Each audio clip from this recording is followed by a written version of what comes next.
Okay, I'm now speaking with Francisco Townsend. Francisco, now what exactly is your capacity with the Fort Wayne YMCA? Yes, YMCA Greater Fort Wayne. I'm the Youth International Director. All right, now recently we had a chance to meet you a few weeks ago, and you're leading a special project with Fort Wayne or Indiana young people. I'm kind of unclear of that. What is this project that you're the head of? It's called YMCA Indiana Youth in Government. The idea with this program is to attract our teens to the political arena.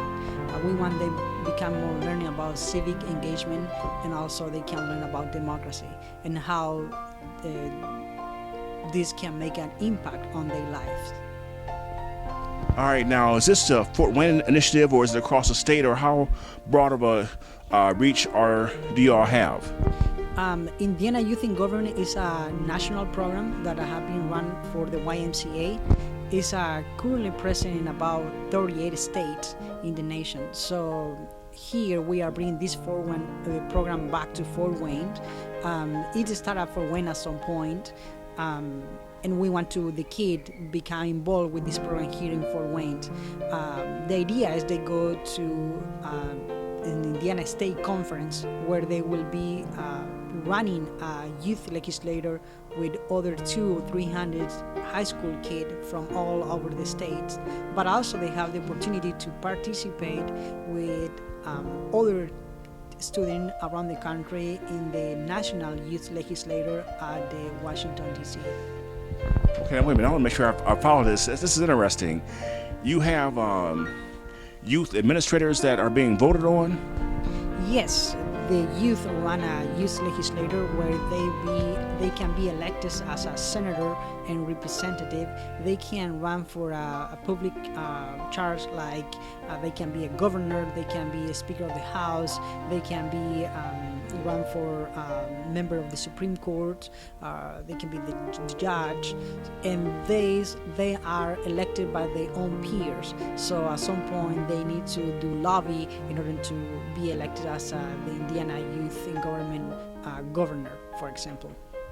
Interesting. So as you work this concept with these young people, where they're symbolically, I guess, taking these positions as a regular representative, what kind of lasting impact does that type of a title, being a senator or being a congressman or whatever, what kind of impact does that have on the kid while he's still in school?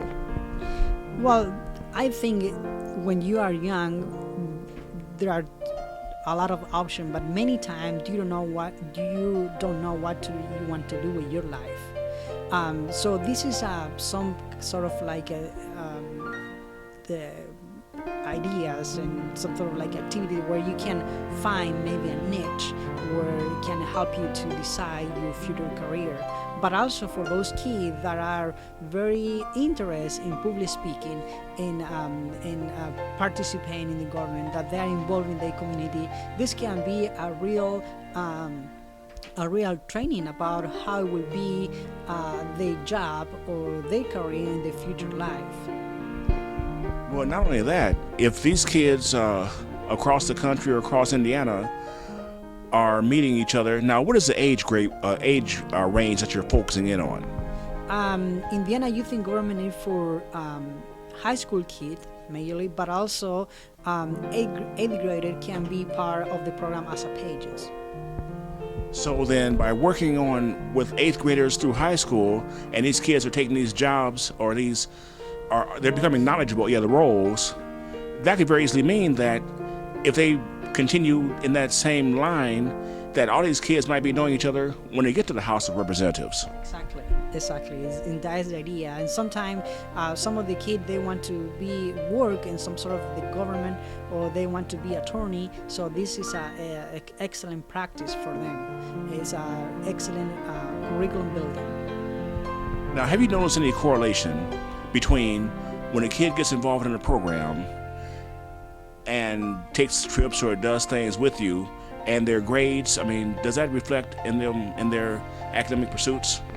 It should reflect in their grades, but all we know that sometimes you are good in one topic and not that good in another topic.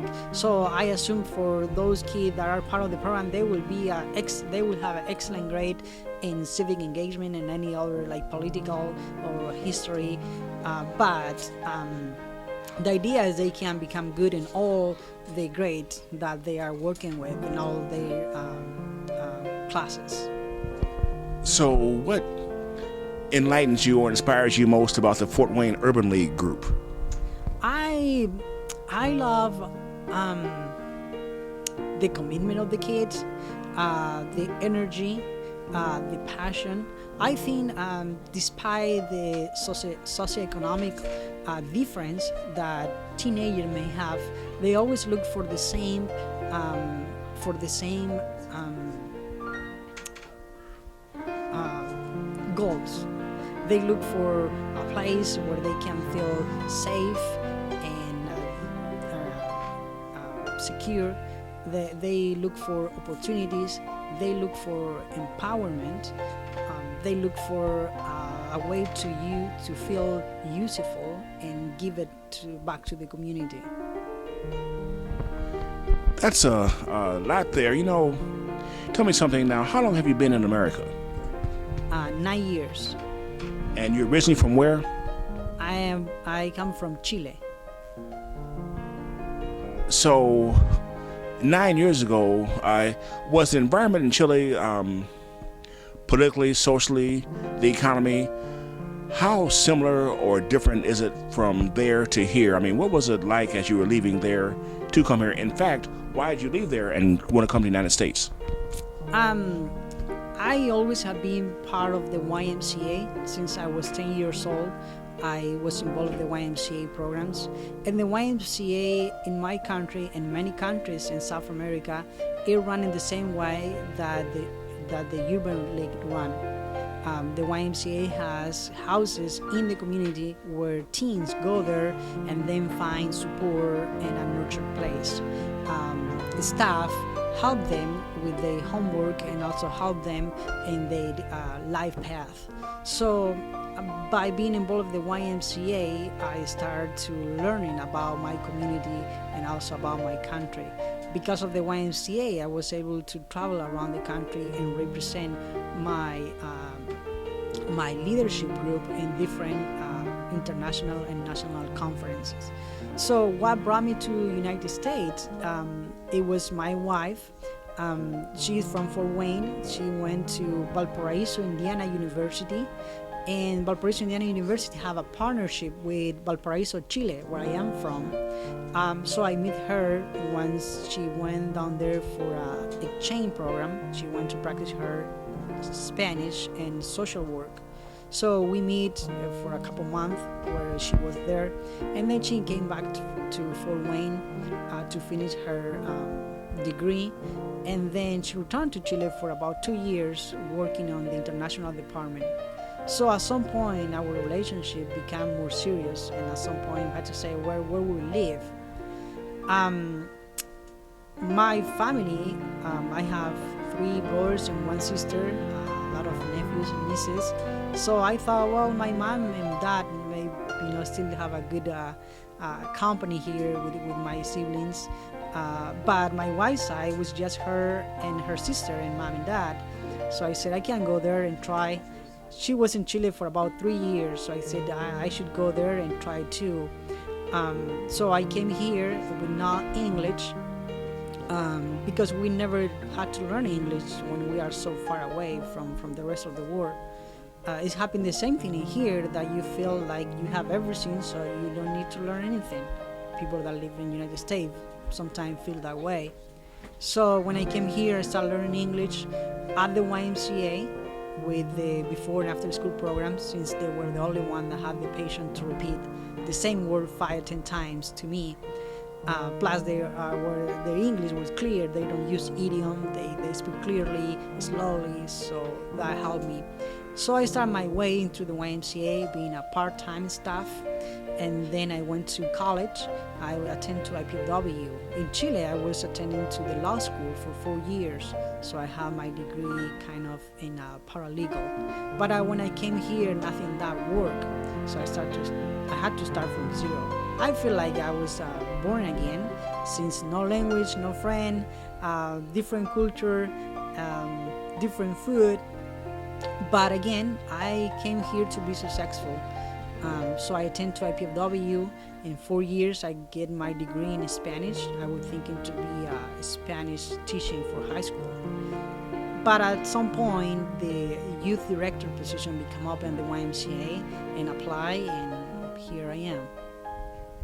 So, what is the YMCA's objective in dealing with young people? I mean, it's obviously a universal type of an approach. Yes, the YMCA is present in 119 countries. The YMCA reached 28 million of people, young people around the world. But there are 1.6 million around there that have been reached for any organization. So that is still a lot of work to do. If you just turn on the news and see how much affected are our teens in Africa.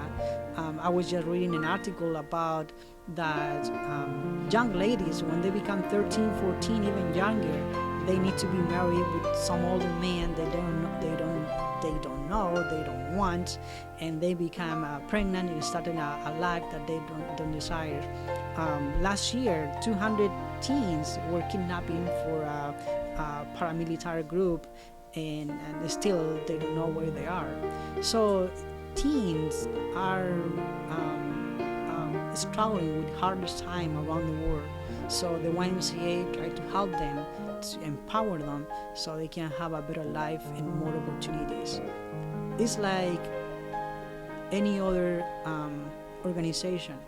We want to transform our teens' life, and we don't want to be just transactional, but also transformational. What commonality, here's what I want to get to. I think we're going to be winding down here in a moment. What commonalities is it between different countries and different urban areas in America in terms of the issues that a lot of youth are dealing with? Well, every community, every country has their own issues.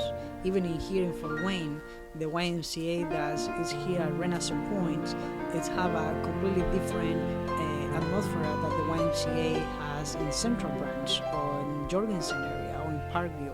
So as happened in our community, also as that happens on country levels.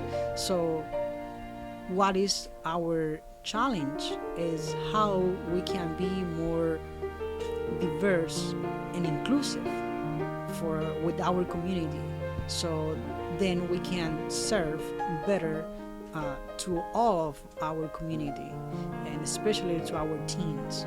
What are the differences that we can work with to make them more welcome, in this case, into the YMCA? As far as the kids are concerned, do you go out to the centers and recruit the kids, or do the centers contact you? How does a young person get involved in this program, if it's up to them, or how do they get involved? Usually we advertise a program through different media, Facebook, internet, media, but also through our members.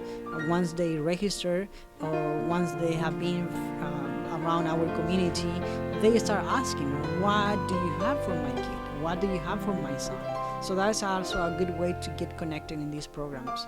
But also, that's not enough. So that's when we need to go into our community and start creating partnership with them, and offer and say, this is what we have, and this is how you can benefit it, and this is how we can work together in order to help us each other and do network, so our teen can have more benefits. Thank you very much. You are very welcome.